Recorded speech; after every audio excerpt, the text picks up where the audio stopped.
शांताकारं भुजंगशयनं पद्मनाभं सुरेशं विश्वाधारं गगनसदृशं मेघवर्णं शुभांगं लक्ष्मीकान्तं कमलनयनं योगिभिध्यानगम्यं वंदे विष्णुभवभयहरं सर्वलोकैकनाथं। मंगलम भगवान विष्णु मंगलम गरुड़ध्वज मंगलम पुंडरीकाक्ष मंगलाय तनोहरि। ओम नमो भगवते वासुदेवाय। आज का दिन आप सभी के लिए मंगलमय हो। आप सभी को कृष्ण जन्माष्टमी की हार्दिक शुभकामनाएं। आज मैं आपको श्रीमद् भागवत महापुराण में वर्णित जरासंध के उद्धार के बाद की कथा सुनाने वाला हूं।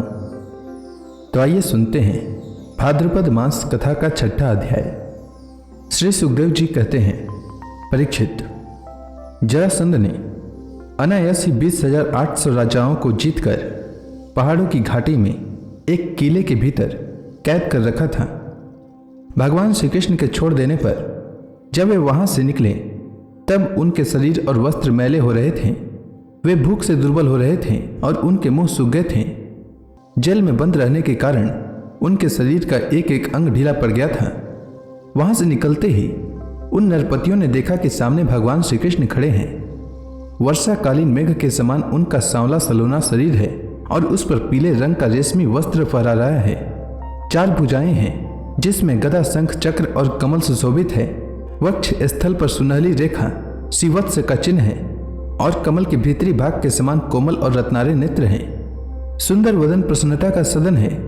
कानों में मकराकृति कुंडल झिलमिला रहे हैं। सुंदर मुकुट, मोतियों का हार, कड़े, करधनी और बाजूबंद अपने अपने स्थान पर शोभा पा रहे हैं। गले में कौस्तुभ मणि जगमगा रही है और वनमाला लटक रही है।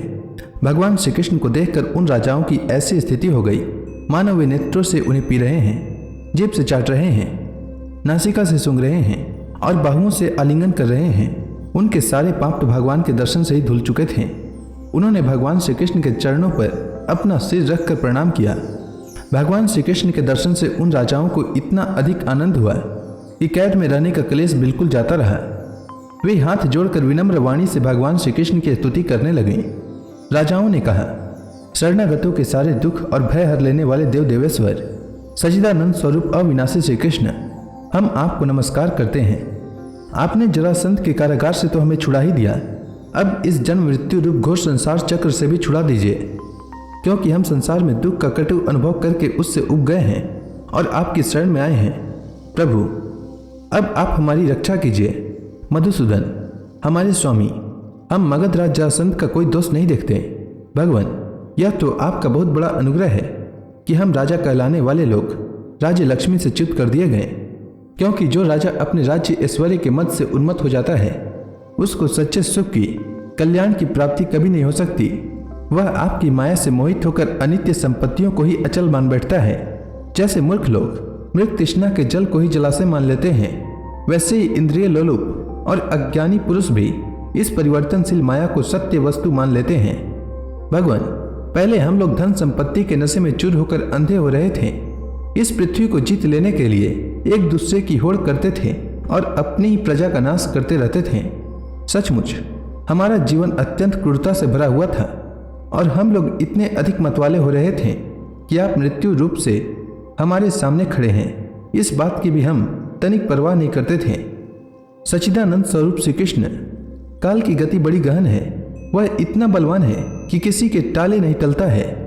क्यों न हो, वह आपका शरीर ही तो है। अब उसने हम लोगों को श्रीहीन और निर्धन कर दिया है। आपकी अहेतुक अनुकंपा से हमारा घमंड चूर चूर हो गया। अब हम आपके चरण कमलों का स्मरण करते हैं। विभो, यह शरीर दिनों दिन क्षीण होता जा रहा है। रोगों की तो यह जन्मभूमि ही है। अब हमें इस शरीर से भोगे जाने वाले राज्य की अभिलाषा नहीं है, क्योंकि हम समझ गए हैं कि वह मृग तृष्णा के जल के समान सर्वथा मिथ्या है। यही नहीं, हमें कर्म के फल स्वर्गादि लोकों की भी जो मरने के बाद मिलते हैं इच्छा नहीं है, क्योंकि हम जानते हैं कि वे निस्सार हैं, केवल सुनने में ही आकर्षक जान पड़ते हैं। अब हमें कृपा करके आप वह उपाय बतलाइए जिससे आपके चरण कमलों की विस्मृति कभी न हो, सर्वदा स्मृति बनी रहे, चाहे हमें संसार की किसी भी योनि में जन्म क्यों न लेना पड़े। प्रणाम करने वालों के क्लेश का नाश करने वाले श्री कृष्ण, वासुदेव, हरि, परमात्मा एवं गोविंद के प्रति हमारा बार बार नमस्कार है। श्री सुखदेव जी कहते हैं, परीक्षित, कारागार से मुक्त राजाओं ने जब इस प्रकार करुणा वरुणालय भगवान श्री कृष्ण की स्तुति की, तब शरणागत रक्षक प्रभु ने बड़ी मधुर वाणी से उनसे कहा। भगवान श्री कृष्ण ने कहा, नरपतियों, तुम लोगों ने जैसी इच्छा प्रकट की है उसके अनुसार आज से मुझ में तुम लोगों की निश्चय ही सुदृढ़ भक्ति होगी। यह जान लो कि मैं सबका आत्मा और सबका स्वामी हूँ। नरपतियों, तुम लोगों ने जो निश्चय किया है वह सचमुच तुम्हारे लिए बड़े सौभाग्य और आनंद की बात है। तुम लोगों ने मुझसे जो कुछ कहा है वह बिल्कुल ठीक है, क्योंकि मैं देखता हूँ धन संपत्ति और ऐश्वर्य के मद से चूर होकर बहुत से लोग उच्छृंखल और मतवाले हो जाते हैं। नहुस, वेन, रावण, नरकासुर आदि अनेकों देवता, दैत्य और नरपति श्रीमत के कारण अपने स्थान से पद से च्युत हो गए। तुम लोग यह समझ लो कि शरीर और इसके संबंधी पैदा होते हैं, इसलिए उनका नाश भी अवश्यम भावी है। अतः उसमें आसक्ति मत करो। बड़ी सावधानी से मन और इंद्रियों को वश में रखकर यज्ञों के द्वारा मेरा यजन करो और धर्म पूर्वक प्रजा की रक्षा करो।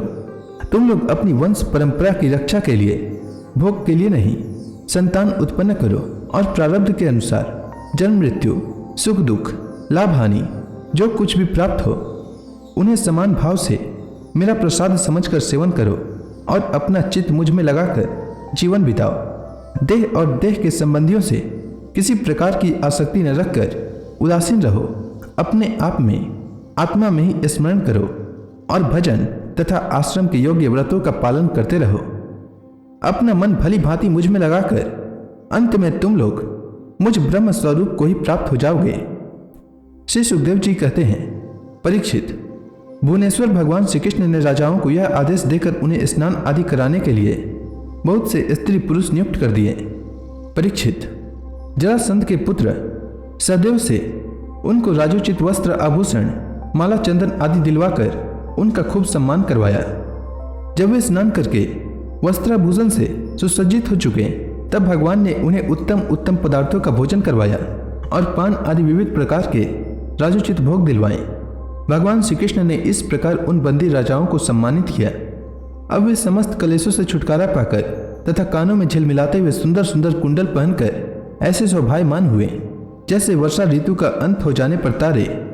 फिर भगवान श्री कृष्ण ने उन्हें स्वर्ण और मणियों से भूषित एवं श्रेष्ठ घोड़ों से युक्त रथों पर चढ़ाया, मधुर वाणी से तृप्त किया और फिर उन्हें उनके देशों को भेज दिया।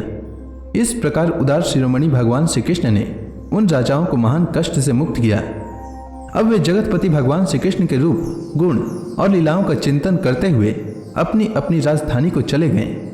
वहां जाकर उन लोगों ने अपनी अपनी प्रजा से परम पुरुष भगवान श्री कृष्ण की अद्भुत कृपा और लीला कथ सुनाई और फिर बड़ी सावधानी से भगवान के आज्ञानुसार वे अपना जीवन व्यतीत करने लगे।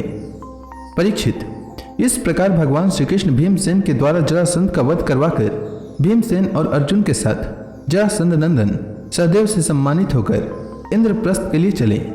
उन विजयी वीरों ने इंद्रप्रस्थ के पास पहुंचकर अपने अपने शंख बजाए, जिससे उनके इष्ट मित्रों को सुख और शत्रुओं को बड़ा दुख हुआ।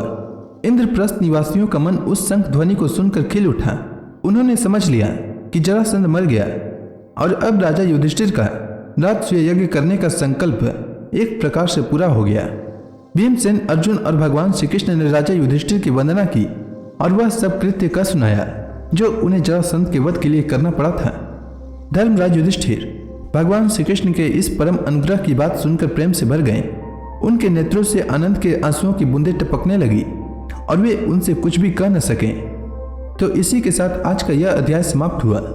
इसके आगे श्रीमद् भागवत महापुराण में वर्णित भगवान की अग्र पूजा और शिशुपाल का उद्धार कल के अध्याय में सुनाऊंगा। तब तक के लिए भगवान हरि का नाम लेते रहें।